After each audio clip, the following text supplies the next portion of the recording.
सुन पा रहे हैं मुझे? ऑडियो वीडियो क्लियर है?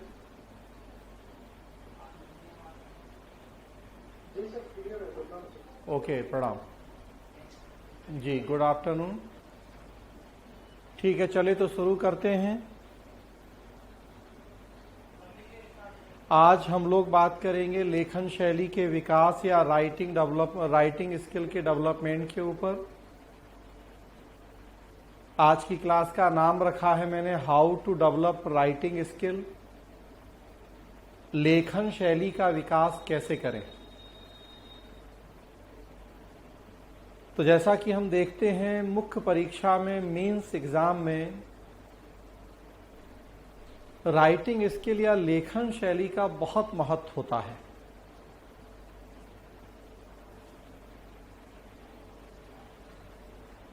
हम जानते हैं कि चाहे वो प्रीलिम्स का एग्जाम हो और चाहे मेंस का एग्जाम,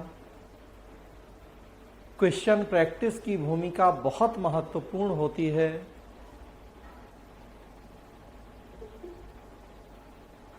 क्वेश्चन प्रैक्टिस हम करते हैं, चाहे वो प्रीलिम्स हो चाहे मेंस हो, जो सही करते हैं अटेम्प्ट तो उतना कॉन्फिडेंस बढ़ता है। जो गलत करते हैं तो पता लगता है कि कहाँ क्यों गलतियां कर रहे हैं, तो उनको सुधार करने का मौका मिलता है। अपने आप को जज करने का, मूल्यांकन करने का एक सबसे अच्छा तरीका होता है प्रश्न अभ्यास करना।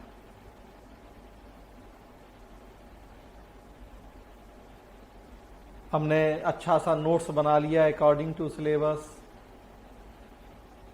हर टॉपिक की एक अंडरस्टैंडिंग डेवलप हो गई।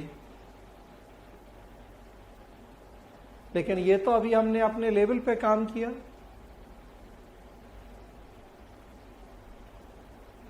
अब जो एग्जाम हॉल में हमारे सामने जो क्वेश्चन पेपर आएगा, वो प्रीलिम्स हो वो मेंस हो, अपनी तरफ से तो हमने तैयारी कर ली, लेकिन अब उस एग्जाम पेपर के अकॉर्डिंग हम कितने तैयार हैं या नहीं, वो तो तभी पता लगेगा। लेकिन अगर हम मॉक टेस्ट कर लें पहले से, लास्ट 5-10 ईयर के क्वेश्चन सॉल्व कर लें, वो प्रीलिम्स में भी वो मेंस में भी,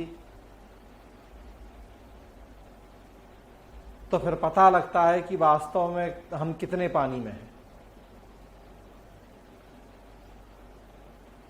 क्या जितनी तैयारी है वास्तव में वो कंप्लीट है? कंप्लीट तो कभी नहीं होती तैयारी, मतलब उतनी तैयारी है सफिशिएंट कि हम परीक्षा पास कर जाएंगे, और या अभी भी उसमें कुछ कमियां हैं, और कमियां हैं तो क्या कमियां हैं। प्रीलिम्स में अक्सर कई क्वेश्चन हम ऐसे गलत करते हैं जो बिल्कुल बच्चों जैसे प्रश्न जानते हुए गलत कराते हैं। बाद में रास्ते में घर आते हुए पछतावा होता है कि अरे ये ऐसा क्वेश्चन कैसे गलत कर दिया। ह्यूमन एरर कहा जाता है उसे, मानवीय गलती या मानवीय भूल, कि जानते हुए भी गलत हो जाना। वो एग्जाम हॉल का प्रेशर होता है ऐसा, 2 घंटा या 3 घंटे का जो टेंशन है, समय के हिसाब से स्वाभाविक सी बात है नंबर ऑफ क्वेश्चन ज्यादा होते हैं, वो भी क्योंकि अपने आप में एक परीक्षा है स्पीड की। तो कई बार उस प्रेशर को हैंडल नहीं कर पाते हैं, प्रेशर हावी हो जाता है ऊपर दिमाग के, तो फिर जानते हुए भी कई गलतियां कर जाते हैं, बाद में पछतावा होता है। नहीं तुरंत दिमाग क्लिक करता है कि अच्छा इसको इस तरीके से हमें देखना या समझना या सोचना है, इस एंगल से भी देखना है इसको। तो जो कहा जाता है practice makes man oblique women perfect, कि जितना आप अभ्यास करें, जितना आप प्रैक्टिस करें, उतना आप परफेक्शन की तरफ बढ़ सकते हैं।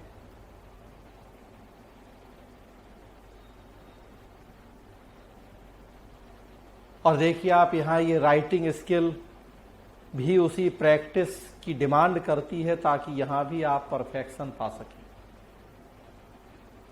प्रीलिम्स में तो जैसा हम जानते हैं कि ऑब्जेक्टिव है, प्रश्न लिखा है, 4 उसके ABCD ऑप्शन हैं, बाद में आंसर भी इजीली पता लग जाता है अगर हम कोई मॉडल टेस्ट कर रहे हैं सॉल्व, व्याख्या भी दी होती, अपने लेवल पे भी ये काम कर पाते हैं। कुछ नहीं भी पढ़ा तो एक खेल भी होता है कि देखें तुक्का कितना सही लगता है बिना पढ़े हुए। मेंस में कंपैरेटिवली ये काम कठिन होता है, क्योंकि अगर 200 शब्द में कोई आंसर लिखना है तो अब वो तो जब तक पढ़ेंगे नहीं, जब तक याद नहीं करेंगे, जब तक समझेंगे नहीं, तब तक वो 200 शब्द नहीं लिख पाएंगे। फिर वो सही लिखा नहीं लिखा उसे देखने, उसकी जांच करने के लिए भी कोई सीनियर, कोई गाइड, कोई मेंटोर होना जरूरी है।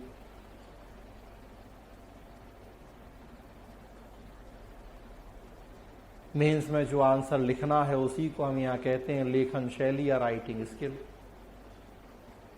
कि कैसे आंसर लिखें आप, कैसे एक अच्छा आंसर लिखें आप।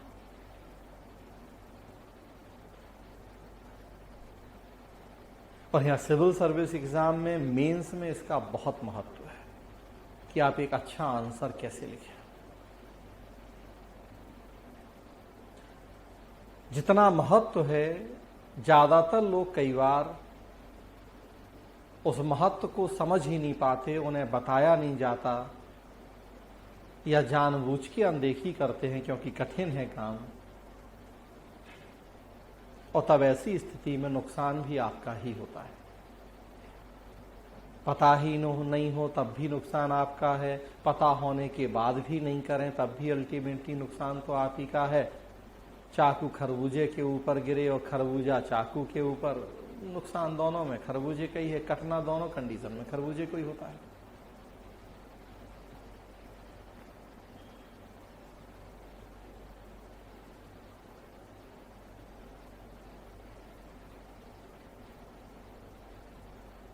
तो हमारा यहाँ कहना है कि भाई पता भी हो आपको कि किस बात का कितना महत्व है, और फिर आप करें भी वो चीज़। सबसे बड़ी समस्या क्या है कि ग्रेजुएशन लेवल पे इन चीज़ों की बहुत ज़रूरत नहीं पड़ी तो कभी आपको बताया नहीं गया, आपने कभी जाना नहीं इन चीज़ों को।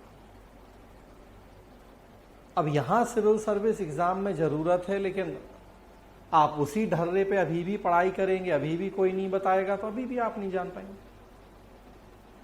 या तो फिर आपकी अपनी खुद उतनी समझ हो, उतना एक्सपीरियंस हो, और नहीं तो फिर कोई आपका सीनियर गाइड जिससे आप सलाह ले रहे हैं, मार्गदर्शन जो आपका कर रहा है, वो उतना सक्षम हो कि वो बताए आपको कि वास्तव में आपको क्या क्या करना है, क्या जरूरत है, डिमांड है एग्जाम की।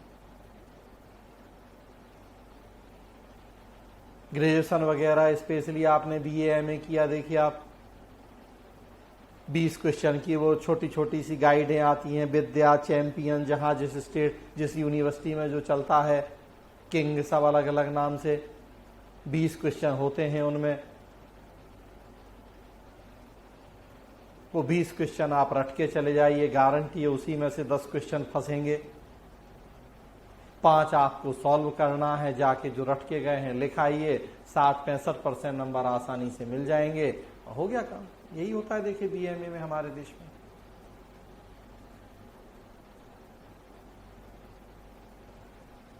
और 60-65 भी नहीं, थोड़ा कम भी है तो कोई फर्क नहीं है। आपको सिविल सर्विस एग्जाम देना है, आप 34% के साथ भी ग्रेजुएट हैं तो मोस्ट वेलकम, आपका कोई दिक्कत नहीं है, उतने तो बड़ी आसानी से आ जाने हैं।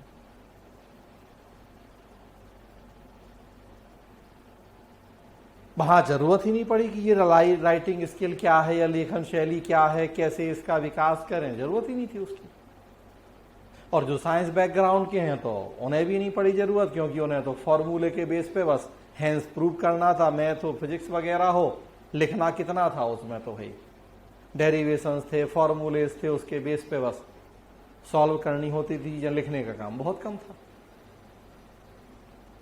डिटेल डिस्कशन, व्याख्या ये कम थी, बस फॉर्मूले के बेस पे जो क्वेश्चंस हैं सॉल्व करके जो आंसर वो निकाल देना था, हैंस प्रूव हो जाना था, नंबर मिल जाने थे। तो साइंस वालों को भी जरूरत नहीं पड़ी इन चीजों की, और सोशल साइंस वालों को भी नहीं पड़ी जरूरत कभी इन चीजों की।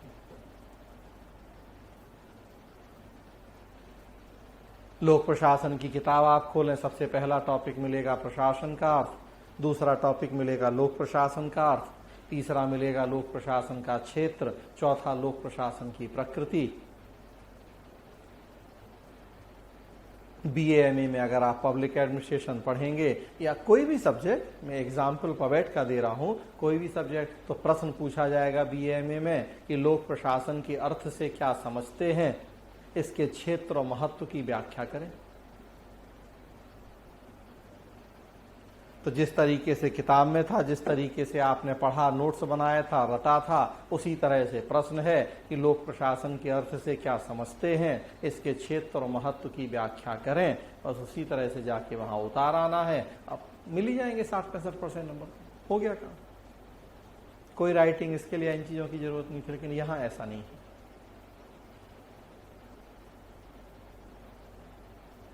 BPSC में कंपैरेटिवली थोड़ा आसान प्रश्न होंगे UPSC की तुलना में।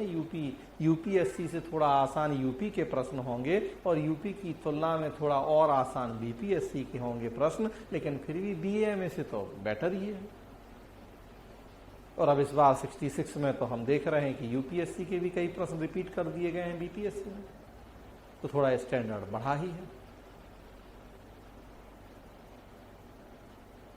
तो BA MA में चूंकि जिस तरीके से प्रश्न पूछा जाता था, जो पढ़ा था उसी तरीके से वैसे आंसर लिख देना होता था। यहां अब होता क्या है सिविल सर्विस एग्जाम में कि प्रश्न पूछने का तरीका बदलता है। अभी भी आप वही किताब पढ़ेंगे, वही टॉपिक पढ़ेंगे, प्रशासन का अर्थ, लोक प्रशासन का अर्थ, लोक प्रशासन का क्षेत्र, प्रकृति, लेकिन अब प्रश्न ऐसा नहीं होगा कि अर्थ से क्या समझते हैं, क्षेत्र महत्व की व्याख्या करें। अब प्रश्न पूछने का तरीका बदल जाएगा।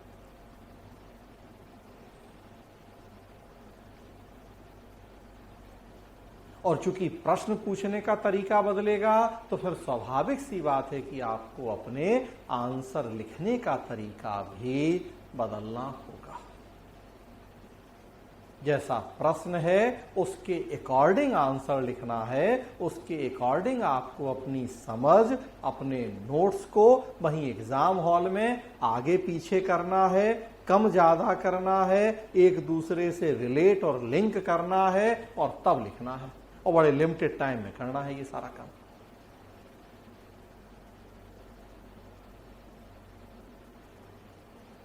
तो इसके लिए फिर जरूरत है प्रैक्टिस की, राइटिंग स्किल की डेवलपमेंट की।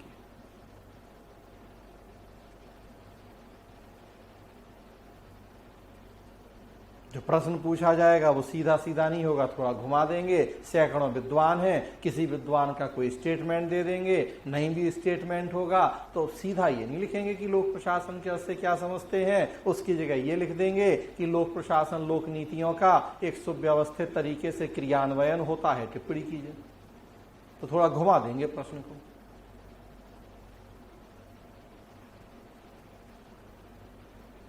ये नहीं पूछेंगे कि लोक प्रशासन का पारिस्थितिक दृष्टिकोण क्या है, ये पूछेंगे कि लोक प्रशासन अपने पर्यावरण से प्रभावित होता है। कमेंट बात वही है, लेकिन प्रश्न में लिखा नहीं दिख रहा कि पारिस्थितिक दृष्टिकोण क्या होता है, बताइए। तो होगा क्या कि 100 में से 20-30 आदमी तो वहीं छट जाएंगे। वो अगर नहीं पकड़ पाएंगे कि ये पारिस्थितिक दृष्टिकोण के ऊपर प्रश्न इकोलॉजिकल अप्रोच पे, तो 20-30 आदमी तो वहीं छट जाएंगे। और हमें तो यही काम करना है, या छटनी। BA MA में छटनी तो करनी नहीं होती है। वहां तो जितने बैठे हैं, 100 बैठे, 150 बैठे, सब पास हो रहे तो सब पास हो जाए। कौन सा वहां हमें नौकरी देनी है कि एग्जाम में 100 बैठे हैं, 10 सीटें हैं तो 10 को ही पास करना है, 90 को फेल करना है। वहां वो पर्पस तो होता नहीं है BA MA में। वहां उन्हें बस एक बेसिक समझ, नॉलेज, एक डिग्री देनी है, तो उस हिसाब से होती है परीक्षा। यहां तो 10,000 लोग मेंस लिख रहे हैं, हमें चाहिए तो 2,000 ही है, तो फिर अब छटनी कैसे करेंगे? तो कुछ तो उसके हमें फिर पैरामीटर, उसके पैमाने, उसके मापदंड कुछ चेंज करने पड़ेंगे। तो चेंज यहीं से करो कि सबसे पहले थोड़ा क्वेश्चन को घुमा दो, ताकि 100 में से 20-30 तो वहीं छट जाएं। जिन्होंने उतना अच्छा नहीं पढ़ा, वो क्वेश्चन को ही नहीं समझ पाए, तो 20-30 वहीं छट जाएं। बाकी बचे तो इसी तरह से हम छटनी करते जाएं। हमें 100 में से 20 चाहिए, हम पहुंच जाएं आसानी से उन 20 तक कि अच्छा इन 20 को लेना है। डिग्री तो बांटनी नहीं है कि सब हो रहा है पास तो सबको पास कर दें। नौकरी देनी है, नौकरी तो उतनी है नहीं। तो यहां थोड़ा टैक्टिक्स शुरू हो जाती हैं सिविल सर्विस एग्जाम्स में, रणनीतियां। सबसे पहली टैक्टिक्स यही है कि प्रश्न थोड़ा सा घुमा दिया जाता है, प्रश्न पूछने का तरीका बदला जाता है, तो फिर अब आपको उसके अकॉर्डिंग आंसर लिखना सीखना होता है। अपने आंसर लिखने के तरीके को भी सुधारना या बदलना होता है, और इसके लिए पर्याप्त अभ्यास या मोर प्रैक्टिस की जरूरत होती है।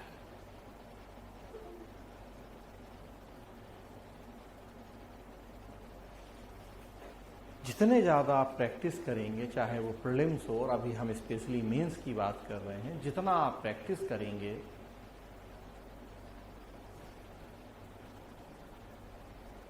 उतना ज़्यादा परफेक्ट हो,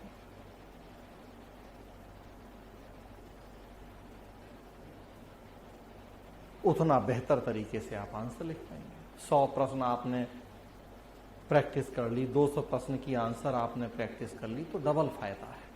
एक फायदा तो ये कि हो सकता है उस 100-200 प्रश्न में से 2-4 प्रश्न हूबहू रिपीट हो जाएं, जैसा कि होता है। स्पेशली आप यूपीपीसीएस देखिए, और इस बार आप बीपीएससी देखिए, आईएएस के कई सारे प्रश्न इन्होंने हूबहू रिपीट करने हैं।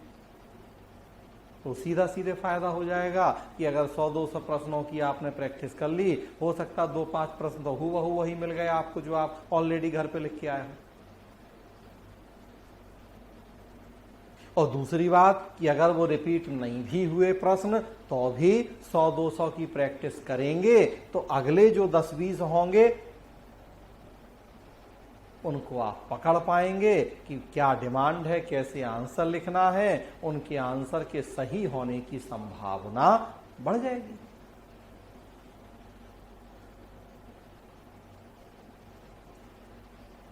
क्रिकेटर हो, कोई भी खेल हो, सामने वाला कौन सा बॉलर है, कौन सी टीम है, तो ऐसा तो नहीं कि हमेशा वो एक ही जैसी बॉल फेंकेगा या एक ही जैसा रणनीति, लेकिन आप जितना ज्यादा अभ्यास करते रहेंगे तो हर तरह की बॉल को आप खेल लेंगे। फिर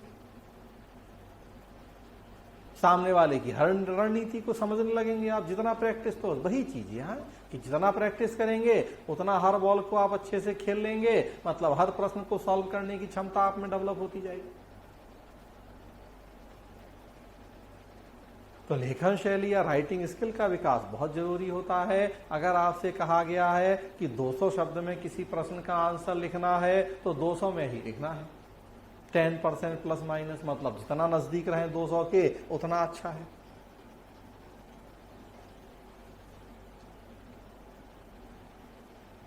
दो 200 में कहा गया तो 200 में, जितने समय में कहा गया उतने शब्द समय में, और जो कहा गया है वही लिखना है। कुछ भी लिखने से काम नहीं चलेगा, तो जो कहा गया वही लिखें, जितने शब्दों में कहा गया उतने शब्दों में लिखें, और जितने समय में कहा गया है 5 से 6 मिनट का समय है, अगर 200 शब्द लिखने के लिए तो उतने में ही लिखें। कुछ भी इसमें से गड़बड़ करेंगे नुकसान आप ही का है। जो पूछा गया कुछ और लिखेंगे तब भी नुकसान आपका। जितने शब्द थे कम ज्यादा तो भी नुकसान आपका। कम लिखेंगे तो स्वाभाविक सी बात है नंबर भी उसी हिसाब से मिलेंगे, ज्यादा लिख दिया तो बाद वाले को छोड़ने पड़ जाएंगे, समय तो फिक्स है।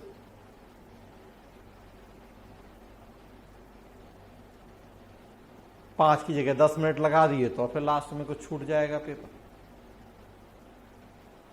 इतनी सारी चुनौतियों का एक साथ सामना करना है, और ये सब काम एग्जाम हॉल के प्रेशर में करना होता है। ये सब काम आपको अपने घर पे रूम पे बैठने के लिए कहा जाए करें, और ये एग्जाम हॉल के प्रेशर में तो भी अंतर हो जाएगा। मानव स्वभाव है कि जैसे ही मूल्यांकन, जैसे ही एग्जाम वाला एक भाव कॉन्सेप्ट आता है, वैसे ही प्रेशर टेंशन हो जाता है। वो कोई भी छोटा बड़ा कितना हो, सबको हो जाता है टेंशन प्रेशर। बस लेकिन जिसने जितनी प्रैक्टिस करी है वो उतना कॉन्फिडेंटली उसको झेल लेता है।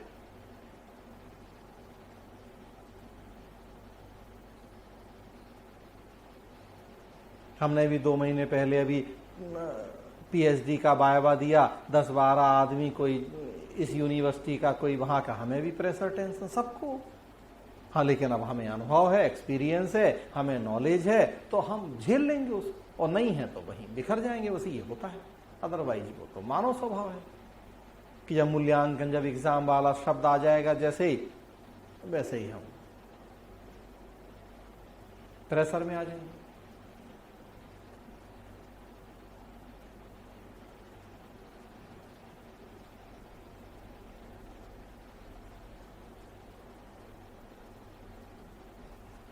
तो राइटिंग स्किल को कैसे विकसित करें, how to develop writing skill, लेखन शैली का विकास कैसे करें, कुछ थोड़ा सा देखें बातें। जी बिंदु, कोई बात नहीं, आप अगर रिकॉर्डेड कर रहे हैं तो रिकॉर्डेड कर लीजिए, चूंकि जी हाँ, वहाँ भी जीएस की क्लास इसी समय होती है तो अभी, और ये तो चूंकि स्ट्रेटजी क्लास चल रही है तो अभी सबके लिए वैसे भी हमने ओपन कर रखी हैं ये, तो रिकॉर्डेड करते रहिए। फिर जैसे ही अब हम टॉपिक पे आएंगे तो करते रहिए रिकॉर्डेड। कोई जो भी डाउट हुआ करे वो तो फिर किसी दिन अपना 5 मिनट के लिए लाइव जुड़ के पूछ लीजिए वो डाउट।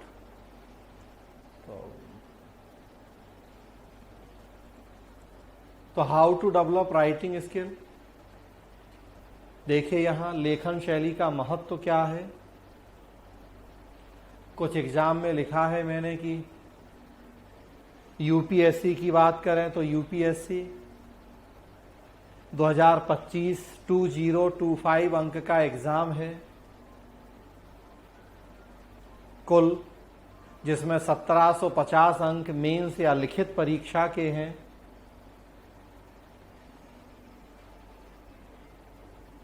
और फिर बचे हुए 275 जो नंबर होते हैं वो इंटरव्यू के होते हैं।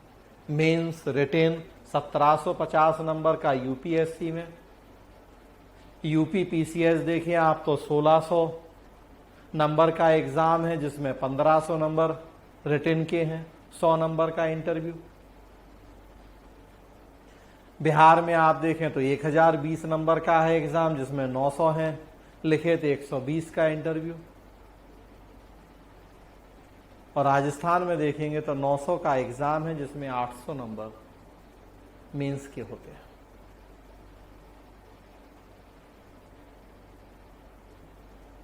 मतलब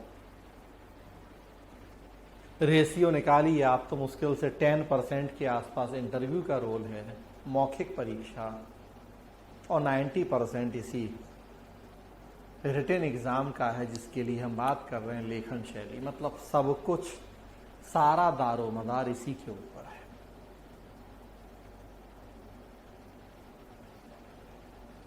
प्री, मेंस, इंटरव्यू, 3 लेवल की परीक्षा है, तीनों का अपना रोल है। प्री पास नहीं करेंगे तो मेंस लिखने का ही मौका नहीं है, मेंस पास नहीं करेंगे तो इंटरव्यू नहीं मिलना है। तो सबका अपना अपना महत्व है।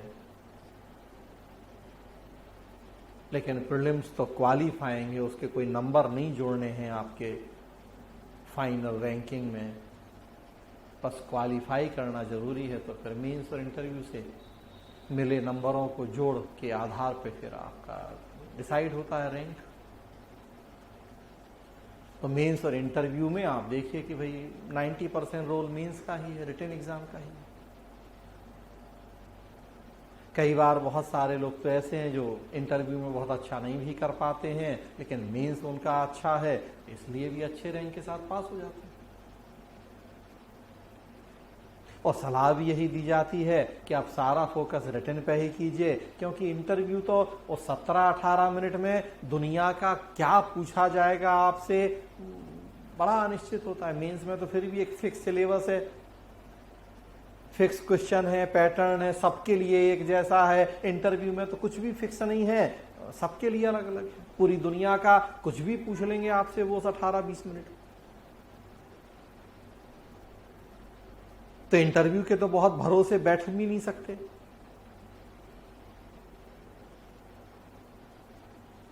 कि क्या होगा उस 18-20 मिनट में। उस दिन कहा जाता है कि दिन आपका है उस दिन या नहीं है, कौन सा बोर्ड है, कौन से लोग बैठे हैं, क्या उनके दिमाग में उस समय उस 15-20 मिनट में आ रहा है। और आपसे अपेक्षा की जाती है कि विकिपीडिया हो जाइए आप। इवन कई बार विकिपीडिया भी साइलेंट हो जाए, आपसे वो सब भी पूछ लिया जाए, कुछ भी, मतलब एक शब्द में कुछ भी।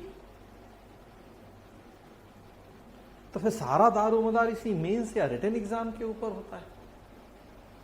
तो जरूरत है कि इसको आप जितना अच्छा कर सकते हैं कर लीजिए।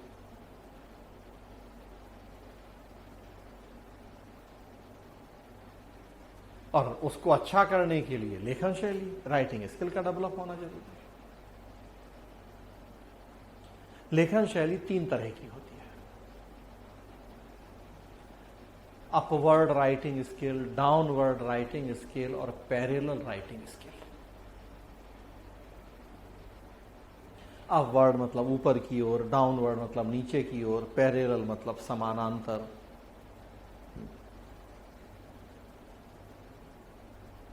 तीन तरह की है राइटिंग स्किल। अपवर्ड में होता क्या है, लेखक और पाठक, राइटर और रीडर, अगर इन दोनों के बीच के रिलेशन देखें तो अपवर्ड में क्या होता है, लेखक का ज्ञान, नॉलेज, अनुभव कंपैरेटिवली कम होता है और जो रीडर है उसका ज्ञान, नॉलेज, अनुभव ज्यादा होता है। लिखने वाले से ज्यादा परिपक्व पढ़ने वाला, ज्यादा ज्ञान, ज्यादा अनुभव लिखने वाले से ज्यादा पढ़ने वाले।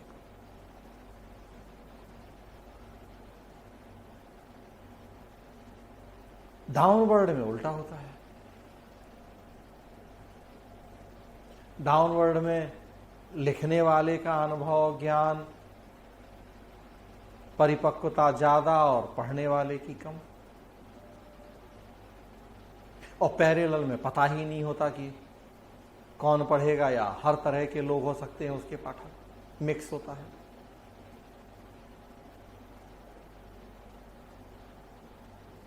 जैसे जो भी आप किताबें पढ़ते हैं, मान लीजिए लोक प्रशासन बीएल फड़िया की किताब आपने खरीदी, प्रशासनिक चिंतक सुरेंद्र कटारिया की किताब आपने खरीदी, वहां आप कैसी लेखन शैली पाएंगे, डाउनवर्ड।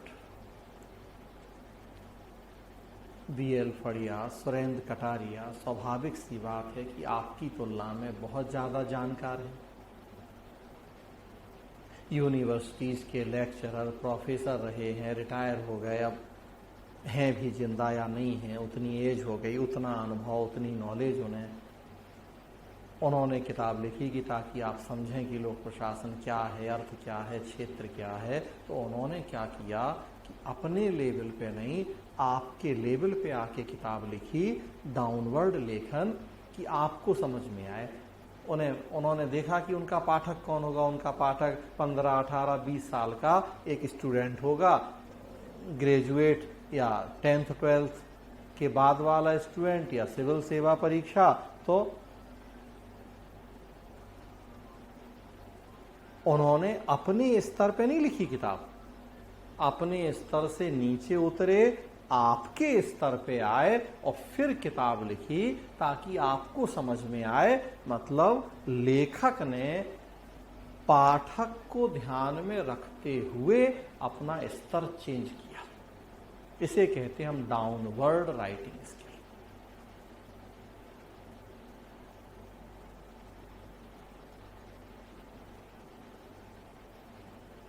पैरेलल राइटिंग स्किल,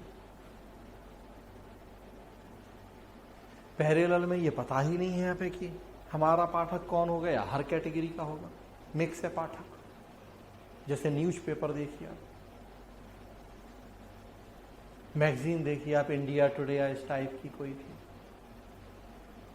यहां पैरेलल राइटिंग स्किल होगी। Dainik Jagran, Dainik Bhaskar, times of India, या और जो भी आप देखिए न्यूज़पेपर,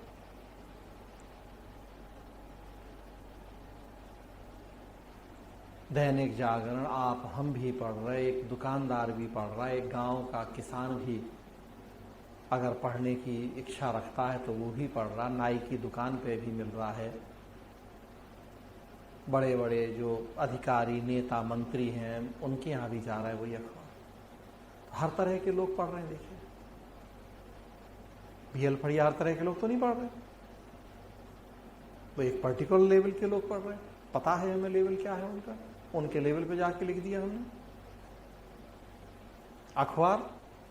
अखबार का तो फिक्स लेवल नहीं है कि हाँ दैनिक जागरण वाले कहें कि हमारा अखबार तो केवल आईएएस वाले पढ़ेंगे, या हमारा अखबार तो केवल नेता पढ़ेंगे कि मंत्री पढ़ेंगे कि विधायक पढ़ेंगे। हर तरह के लोग पढ़ रहे हैं, लाखों करोड़ों रीडर हैं हर तरह के, उसमें महिलाएं भी, पुरुष भी, बुजुर्ग भी, बच्चे भी, सब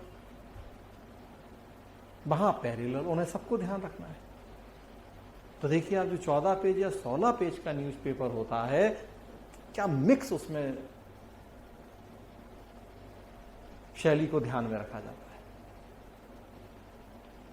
कुछ पेज सामान्य न्यूज होगी, नेशनल, इंटरनेशनल, सबके काम का हो गया, लेकिन एक स्पोर्ट भी होगा, जिनको उसमें रुचि है भाई वो उसको देख लें। एक इकोनॉमी वाला पेज भी होगा, एक एडिटोरियल भी होगा। तो देखिए हर तरह के लोगों को ध्यान में रखा है उन्होंने। आईएएस वाले एडिटोरियल पढ़ लें, जिनको इकोनॉमी में इंटरेस्ट है वो पढ़ लें, खेल वाले वो देख लें, इंटरनेशनल रिलेशन वाले वो पढ़ लें, और साथ में एक पेज फिर होता है फिल्मी दुनिया, मनोरंजन, तो नाई की दुकान वाले वो पढ़ लें, तो एक पेज वो भी है उसमें जरूर। वो सबको ध्यान में रखा है, देखिए उन्होंने पैरेलल है वो, क्योंकि उन्हें पता ही नहीं है कि उनका पाठक वर्ग कौन है, और या पता है तो मिक्स है वो, सबको ध्यान में रखना। तो इसे कहते हैं पैरेलल राइटिंग स्किल। जो ये दो राइटिंग स्किल आपने समझे, इससे क्या निष्कर्ष निकला कि लिखने वाले को हमेशा पढ़ने वाले के लेवल को ध्यान में रखना होगा, उसके अकॉर्डिंग लिखेगा तो चलेगा, तो बिकेगा। अपने लेवल से नहीं, पढ़ने वाले के लेवल से लिखना होता है। यही निष्कर्ष है दोनों में। देखिए जो अपवर्ड में भी वही होगा। अपवर्ड लेखन शैली, ये जो आप लिखेंगे वो होगी।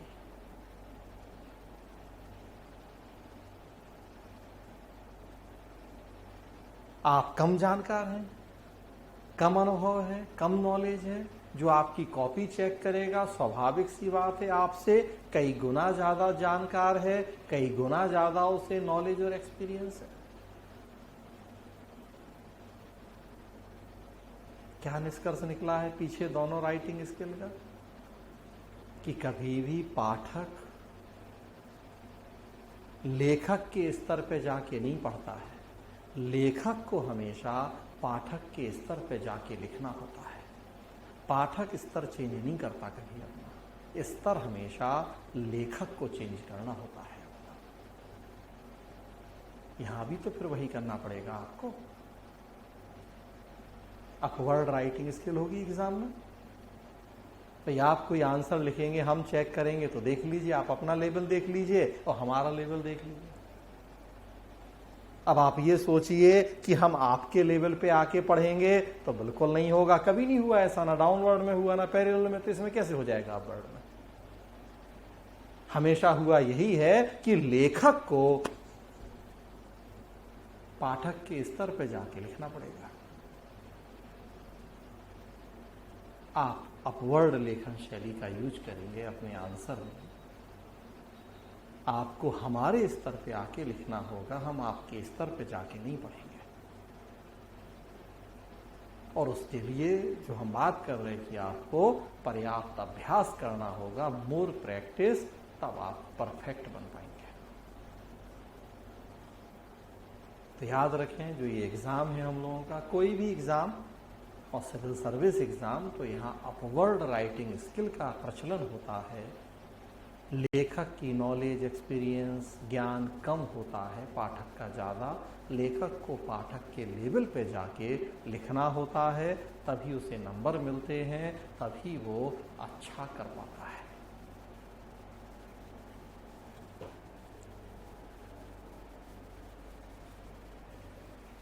कैसे अच्छा आंसर लिखें, कैसे डेवलप हो वो लेखन शैली, कैसे प्रैक्टिस करें आप। तो 3 बातें, जो भी प्रश्न आप सॉल्व करने जा रहे हैं, आंसर लिखने जा रहे हैं, तो सबसे पहला काम तो कि अंडरस्टैंड द क्वेश्चन, उस प्रश्न को सही ढंग से समझें। क्या है प्रश्न, उसकी डिमांड क्या है, तो पहला काम अंडरस्टैंड द क्वेश्चन। दूसरा काम फिर एक आंसर फॉर्मेट बनाएं, उसका फॉर्मेट पहले फॉर्मेटिंग करें कि अच्छा अब इस प्रश्न की ये डिमांड है, हम इसमें जो आंसर लिखेंगे ये बातें हमारे आंसर में होंगी, एक फॉर्मेट बनाएं। और तब थर्ड है फिर आंसर राइटिंग कि अब आप फिर उत्तर लिखें। जो प्रश्न था, जो आपने एक आंसर का फॉर्मेट बनाया था, अब उसको ध्यान में रखते हुए आप एक अच्छा आंसर लिखें। थोड़ा सा अंदर चलें इन तीनों बातों के। सबसे पहला है अंडरस्टैंड द क्वेश्चन, प्रश्न को समझना। प्रश्न को समझने में आपको क्या क्या काम करने हैं, तो सबसे पहली बात कि कम से कम 2 बार प्रश्न को ध्यानपूर्वक पढ़ें। कम से कम 2 बार प्रश्न को ध्यानपूर्वक पढ़ें, और भले मीडियम हिंदी हो लेकिन अंग्रेजी में भी पढ़ें।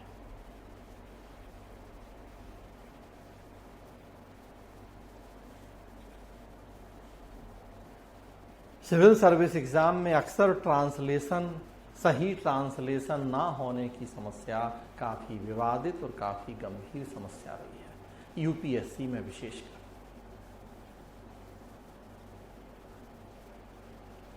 कई बार इस तरीके से ट्रांसलेशन होता है अंग्रेजी की चीजों का हिंदी में कि आप नहीं समझ या पकड़ पाते सही बात को प्रश्न में, तो सलाह दी जाती है कि आपको इंग्लिश वर्जन जरूर पढ़ना चाहिए प्रश्न का, मीडियम भले आपका हिंदी ही क्यों ना हो। इंग्लिश में अंपायर होता है, हिंदी में खेल पंच लिख देता है यूपीएससी ट्रांसलेशन करके। खेल पंच जनरली आम बोलचाल में प्रचलन का शब्द नहीं है, कोई नहीं समझ सकता, हिंदी वाले भी अंपायर ही सुनते जानते हैं।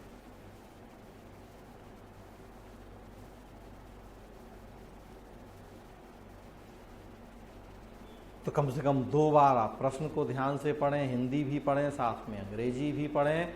तब उसके बाद फिर जो उस प्रश्न के कुछ कीवर्ड, महत्वपूर्ण शब्द हैं, उन्हें अंडरलाइन करें। कि मूल क्या बात प्रश्न में पूछी गई है, कीवर्ड क्या है, अर्थ है कि महत्व है कि विकास लिखना है कि विशेषताएं लिखनी है कि क्या, तो जो महत्वपूर्ण कुछ कीवर्ड हर प्रश्न के होते हैं उनको अंडरलाइन कर लें। प्रश्न के नेचर, उसकी प्रकृति को समझें। ट्रेडिशनल बातों पे बेस्ड प्रश्न है या करंट से जुड़ा हुआ प्रश्न है, कंपैरेटिव स्टडी करनी है हमें प्रश्न में, उसकी डिमांड क्या है, फैक्ट ज़्यादा होगा, कॉन्सेप्ट कितना होगा, तो उसका नेचर क्या है प्रश्न को, उसको समझें।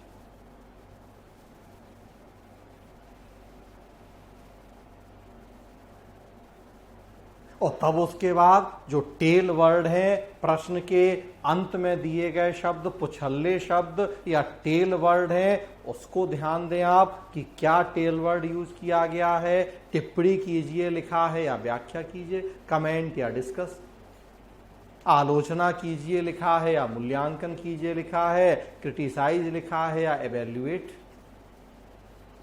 या और इस तरह के बहुत सारे जो टेल वर्ड हैं, तो उनको बहुत ध्यान से आप देखें कि क्या टेल वर्ड इस्तेमाल किया गया है उस प्रश्न में।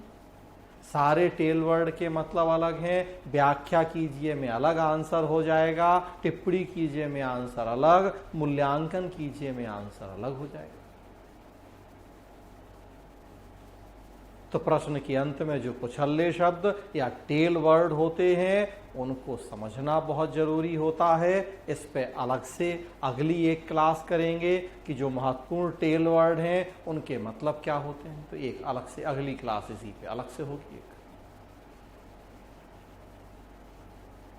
तो सबसे पहला काम अंडरस्टैंड द क्वेश्चन, प्रश्न को समझना।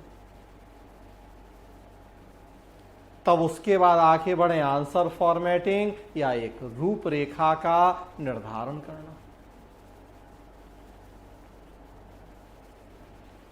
आंसर फॉर्मेटिंग, रूपरेखा का निर्धारण, तो हमारी भूमिका या इंट्रोडक्शन क्या होगा, मेन बॉडी मुख्य भाग क्या होगा आंसर का, और कंक्लूजन क्या होगा। जो फॉर्मेट आप बनाए तो ध्यान रखेंगे कि अगर हमें 200 शब्द में आंसर लिखना है, अगर 300 शब्द में आंसर लिखना है, क्या इंट्रोडक्शन होगा 2 लाइन 3 लाइन, क्या फिर मेन बॉडी होगी आंसर की, क्या निष्कर्ष या कंक्लूजन होगा, तो वो सब एक फॉर्मेट आप कर लें। प्रश्न के किस भाग को कितना महत्व देना है, तो वही कितने शब्द में कितनी लाइन में भूमिका होगी, निष्कर्ष कितने में होगा, मेन बॉडी कितने में होगी। मेन बॉडी में कई बार ऐसा है कि प्रश्न के 2 पार्ट होते हैं, अर्थ से क्या समझते हैं, इसके महत्व की व्याख्या कीजिए। अब 2 पार्ट हैं तो कितना फर्स्ट पार्ट को कितना सेकेंड पार्ट को आप लिखेंगे, तो वो सब देखें आप कि किस भाग को कितना महत्व देना है। की पॉइंट्स एक बना लीजिए पहले आप इसके आंसर फॉर्मेट, अभी कीजिए। ऐसा एग्जाम हॉल में तो नहीं भी करें, तो वो हमने कहा वो अभी कीजिए, प्रैक्टिस अभी कीजिए, तो वहां फिर अपने आप ये सब बिना करे भी सीधा आंसर लिखने की आदत हो जाएगी आपको। अभी आपको प्रैक्टिस करना है तो इस तरीके से करें तो सीखेंगे, चूंकि हर चीज का एक तरीका है। राइटिंग स्किल, लेखन शैली, शैली या कला, कला का मतलब ही होता है व्यवस्थित अभ्यास। जितना अभ्यास करेंगे उतनी कला निखरती है। बचपन से विज्ञान की परिभाषा पढ़ाई जाती है, साइंस विज्ञान मतलब विशिष्ट व व्यवस्थित ज्ञान, और ये है लेखन शैली या लेखन कला। इसमें व्यवस्थित अभ्यास जरूरत है। जितना अभ्यास करेंगे उतनी कला निखरेगी, उतनी कला के कलाकार बनेंगे, आप माहिर होंगे उतने। तो प्रैक्टिस के लिए आप इस तरह से कीजिए कि इंट्रोडक्शन क्या होगा, मेन बॉडी क्या होगी, कंक्लूजन क्या होगा, किस भाग पे कितना जोर देंगे आप, की पॉइंट्स क्या होंगे आंसर के आपके। तब उसके बाद फिर अब आंसर लिखना शुरू करेंगे।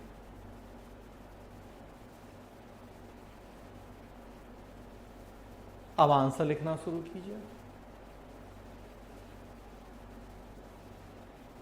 प्रश्न आपने अच्छे से पढ़ा समझा, एक फॉर्मेट बना लिया, अब उसी फॉर्मेट के अकॉर्डिंग आंसर लिखना है। आंसर लिखते समय भी बहुत सारी बातों को ध्यान रखना होता है। विस्तार या परिधि कितनी होगी, मतलब वही हमने कहा 200 शब्द हैं, 300 शब्द हैं, 250 शब्द हैं, तो कितने शब्द में आंसर आपको कहा गया है लिखने के लिए, उसमें भी कितने में भूमिका लिखनी है, कितने में मेन पार्ट होगा, मेन बॉडी होगी, कितने में कंक्लूजन होगा, कितनी व्याख्याएं करनी है, कितने हमें केवल पॉइंट पॉइंट करके लिखने हैं, वो बात ध्यान रखना जरूरी है। प्रश्न के 2 भाग हैं, 3 भाग हैं, उनके बीच में एक सही अनुपात, सही संतुलन जरूरी है। 600 शब्द का प्रश्न है, प्रश्न के 2 पार्ट हैं कि लोक प्रशासन के अर्थ से क्या समझते हैं, उसके क्षेत्र की व्याख्या करें, तो बराबर बराबर लिखेंगे आप।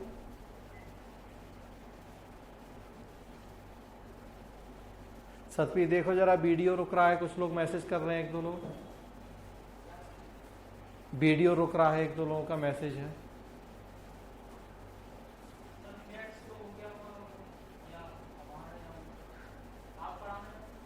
तो अब दूसरा हमें फिर ये सब देखना है कि किस रेशियो में क्या बातें होंगी। प्रामाणिकता, डेटा हम लिख रहे हैं, कोई संविधान की बात लिख रहे हैं, किस आर्टिकल से हमने वो लिया है, किसी सरकारी आयोग, पुंछी आयोग, कोई रिपोर्ट, तो कहाँ से जो बात हम जो सुझाव दे रहे हैं, तो जो भी आंसर में बातें लिखी जा रही हैं ऑथेंटिक होनी चाहिए। उनका सोर्स है, सोर्स भी हमें बताना चाहिए, मेंशन करना चाहिए।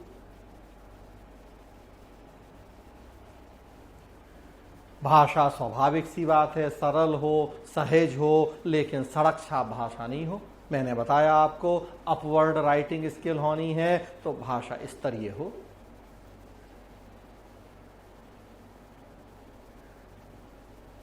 प्रेजेंटेशन आपका आकर्षक हो।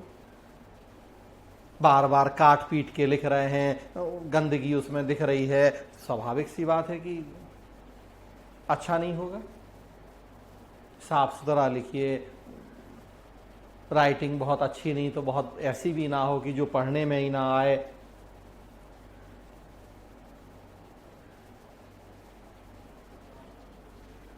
तो इन सब बातों को ध्यान रखना जरूरी है। प्रेजेंटेशन अच्छा हो उसके लिए आप फ्लो चार्ट डायग्राम का यूज कीजिए। तो अगला पॉइंट वो भी लिखा है, ये अपनी क्रिएटिविटी का आप यूज करके फ्लो चार्ट डायग्राम बना सकते हैं। मैं आपको बताऊंगा बहुत सारा आगे जब हम पढ़ेंगे। मैं तो पूरा पब्लिक एडमिनिस्ट्रेशन ही आपको इसी तरह से पढ़ाऊंगा, फ्लो चार्ट डायग्राम से ही।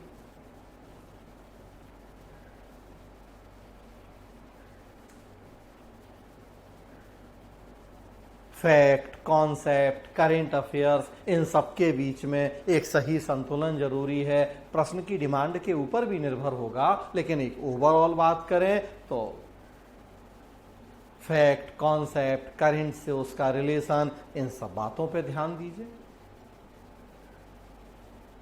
और लास्ट समय सीमा, शब्द सीमा तो है ही कि जितने शब्द जितने समय उतने में आपको काम करना है, अदरवाइज नुकसान आपका ही है। ज्यादा लिखेंगे तो भी दिक्कत है, कम लिखेंगे तो भी दिक्कत है।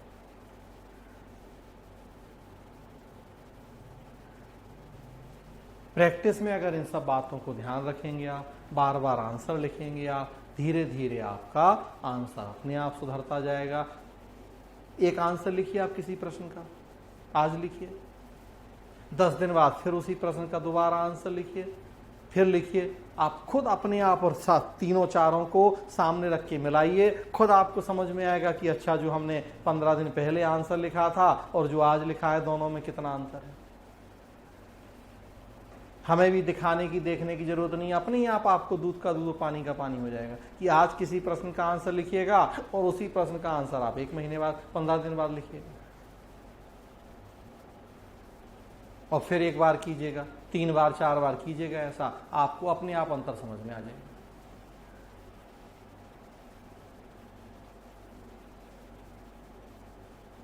तो जितनी प्रैक्टिस करेंगे उतना बेहतर होगा, उतना आंसर अच्छा होगा, उतना सुधार पाएंगे आप।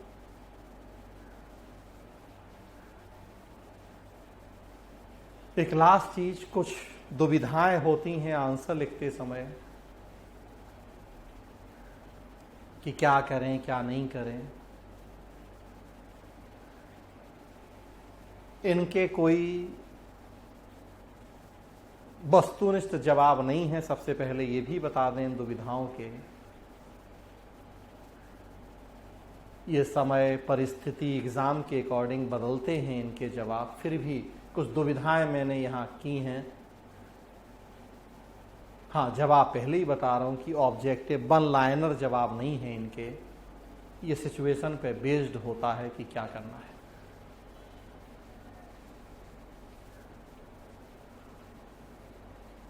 जैसे पॉइंट में लिखें या पैराग्राफ में लिखें, सबसे पहले एक दुविधा जो आपके सामने आती है आंसर लिखने में, यूपीएससी में सलाह दी जाती है कि पैराग्राफ में लिखिए, यूपी बिहार स्टेट में कहा जाता है पॉइंट में लिख दीजिए। आईएएस में भी, जीएस में पॉइंट में लिखिए आप, ऑप्शनल में थोड़ा होता है कि पैराग्राफ में लिखिए, कंटिन्यूटी ब्रेक नहीं होनी चाहिए। पॉइंट में लिखते हैं आप तो देखिए वो 1 2 3 4 पॉइंट जब करते हैं, पहले से दूसरा टूटता है, दूसरे से तीसरा, वो एक कंटिन्यूटी ब्रेक होती जाती है उसमें। पैराग्राफ में वो कंटिन्यूटी चलती रहती है चीजों में। तो इसलिए कहा जाता है कि मीन्स में पैराग्राफ में लिखना चाहिए, लेकिन यूपीएससी में चलता है ऐसा, वो भी ऑप्शनल में। जीएस में तो कहा जाता है कि 200 शब्द का आंसर लिख रहा है, 20-20 शब्द के 10 पॉइंट बना दीजिए, अच्छे नंबर मिल जाएंगे। और बाकी फिर कह रहा हूं कि यहां कोई एक लाइन का जवाब नहीं है, जितने लोग हैं उतनी बातें हैं। सफल और असफल हर तरह के लोगों के अपने अपने एक्सपीरियंस हैं। तो इसका एक ही जवाब जो सबके लिए ठीक हो ऐसा नहीं है, ये बार बार मैं आपको सचेत कर रहा हूं। बहुत सारे सफल लोगों का ये भी कहना है कि उन्होंने तो पॉइंट में लिखा था और खूब नंबर मिले, उसी तरह से पैराग्राफ वाले भी कहते हैं। तो इसका कोई स्पष्ट फॉर्मूला नहीं है, सिचुएशन के अकॉर्डिंग होता है। जनरली यूपीएससी में, जीएस में हम पॉइंट पॉइंट में लिखते हैं, ऑप्शनल में सलाह दी जाती है कि पैराग्राफ में लिखें। स्टेट सर्विस में पॉइंट का यूज किया जा सकता है। हेडिंग डालें या नहीं डालें, यहां भी वही बात है कि यूपीएससी में मना किया जाता है, स्टेट सर्विस में आप ऐसा कर सकते हैं। तर्क वही है कि कंटिन्यूटी ब्रेक ना हो।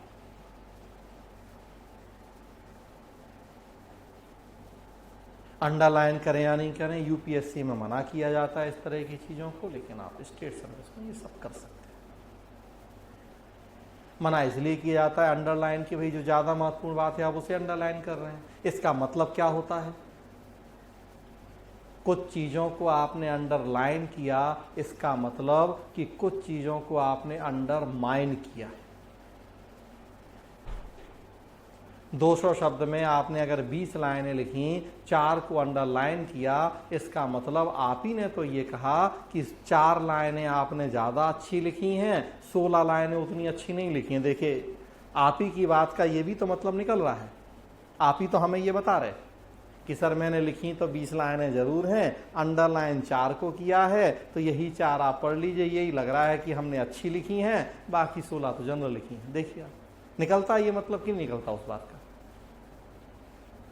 आपने तो अच्छा करने के लिए किया था अंडरलाइन कि हाँ इस पर ध्यान ज्यादा चला जाए, हुआ उल्टा। 24 जी 26 बनने गए थे, 2 बन के लौटे। उसका निष्कर्ष तो हमने ये निकाल लिया कि 4 ही लाइनें इसने ठीक लिखी हैं, वही पढ़ो, ये कह रहा है, बाकी 16 नहीं पढ़ो, वो इसने काम का नहीं लिखा है। नहीं तो सबको अंडरलाइन करता, ये सब अच्छा लिखा होता था। और जब सबको अंडरलाइन करता मतलब किसी को नहीं करता फिर अंडरलाइन,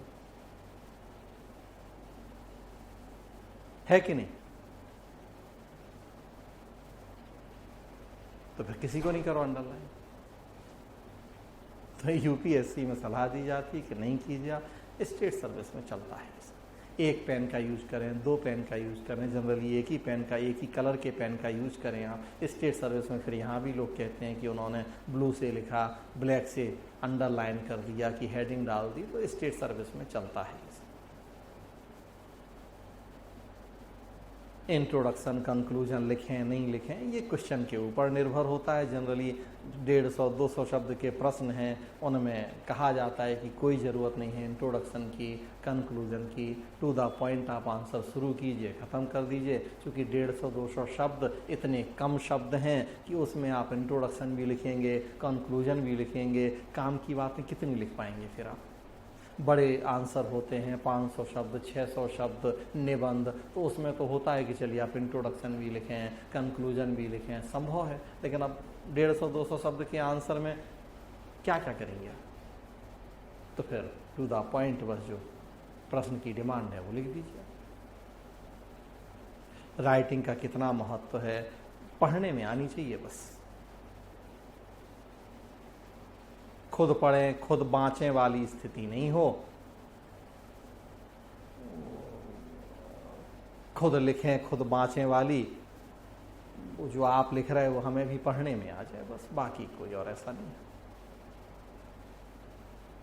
शब्द सीमा तो करना ही है पालन। कई तर्क हैं उसके पीछे। एक तो तर्क यही है कि अगर किसी आपसे 200 में लिखने के लिए कहा गया था, आपने 300 शब्द में लिखा, तो स्वाभाविक सी बात है लास्ट वाले के लिए 100 ही शब्द का समय तो क्योंकि फिक्स है। दूसरा ये भी मतलब निकलता है कि आप इतने छोटे छोटे डायरेक्शन भी फॉलो नहीं कर सकते, तो आप प्रशासनिक अधिकारी कैसे बनेंगे? जहां तो जीवन भर आपको अपने सीनियर के, अपने विधायक जी, नेताजी के, मंत्री जी के आदेशों को पालन करना है। आज एक इतना छोटा सा आदेश आप नहीं मान पा रहे, तो आप में ये क्वालिटी तो नहीं है। वो मतलब भी निकलता है। तो इसलिए अपेक्षा की जाती है कि जो भी डायरेक्शन दिए गए हैं एग्जाम में, एग्जाम हॉल में, आप उनको ईमानदारी से फॉलो कीजिए, अनुशासन में रहिए। उससे पता लगता है कि आप कितने डिसिप्लिन्ड व्यक्ति हैं। प्रशासन में जरूरी है। तो ये कुछ छोटी मोटी दुविधाएं हैं।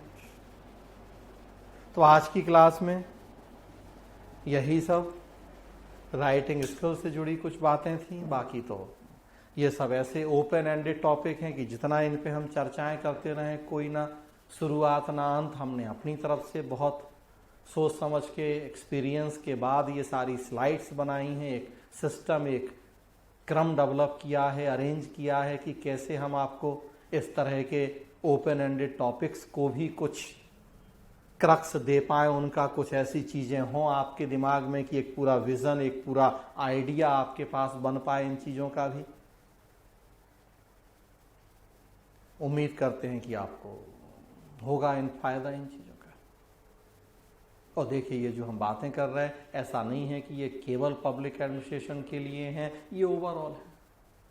जो भी ऑप्शनल, आप तो सारे पवेड वाले लोग हो, लेकिन इसके अलावा भी कोई अगर देखता है, जीएस के लिए भी, हर जगह के लिए चीजें उपयोगी हैं जो भी अभी हम आपसे बातें कर रहे हैं।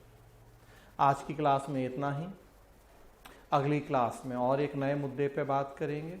मुद्दा होगा वही टेल वर्ड, या जो पुछल्ले शब्द होते हैं प्रश्न में, उनके क्या मतलब हैं, कैसे उनको समझें, कैसे उनके अकॉर्डिंग आंसर लिखें। तो अगली क्लास में चर्चा का मुद्दा वो होगा। सो आज यहीं तक। नेक्स्ट क्लास मंडे, जैसा आप जानते हैं कि वीक में 5 डे का शेड्यूल हम लेके चल रहे हैं। इस वीक में हमने पूरे 5 दिन क्लास करी। मैंने बताया था कि वो कम ज़्यादा हो सकता है ज़रूरत के अनुसार। फिलहाल इस वीक में तो पूरे हमने 5 क्लास करे हैं। अगले वीक में देखेंगे, मंडे को नेक्स्ट क्लास होगी और अगला टॉपिक होगा, बात करेंगे टेल वर्ड्स या पुछल्ले शब्दों के ऊपर। तो आज इतना ही। कोई कुछ पूछना चाहता है तो पूछ सकता है।